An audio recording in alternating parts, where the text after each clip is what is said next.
Hello guys, तर मी आज गेले होते पुण्यातील नवीन ओपन झालेल्या रामेश्वरम कॅफेला. हे कॅफे नुकतंच विमाननगरला ओपन झालं आहे. आतमध्ये जसा आम्ही गेलो, everything was moving fast. Dosa master तर क्लिनिंग चक्क खराट्याने करत होता. एका मागे एक राऊंड पेनने डोसा ते बनवत होते. त्यावर मस्त पोडी मसाला आणि नंदिनी घीचा यूज करत होते.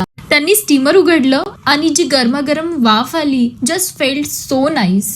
फ्रेश इडल्या हळूहळू बाहेर येत होत्या आणि सगळं किचनचं ऍटमॉस्फिअर एकदम कोझी फील देत होतं. बाजूलाच नीर डोसा बनत होता. बॅटर पण त्याला परफेक्ट शेप द्यायचं काम डोसा मास्टर यांनी खूप छान केलं. चटनी टमाटो चटनी के साथ आता है.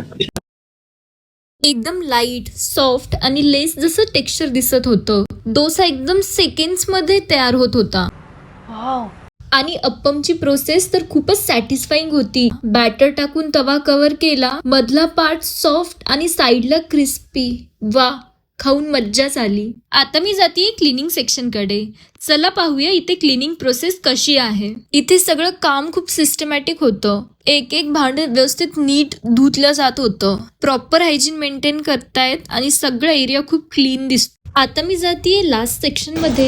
इथे फ्रेश लेमन राईस बनवतायत. सगळे मसाले पण एकदम ऑथेंटिक आहेत. मस्त आलू वडे ते बनवत होते. त्यांना पाहून असं वाटत होतं की बस आता सरळ ताटातच येऊ द्या. कप मध्ये थोडी कॉफी घेतली, वरून गरम गरम दूध टाकलं. दूध नीट कंटेनर मध्ये फ्रीज मध्ये प्रॉपर कव्हर करून ठेवलेलं आहे. चला तर मग आता टेस्ट करू.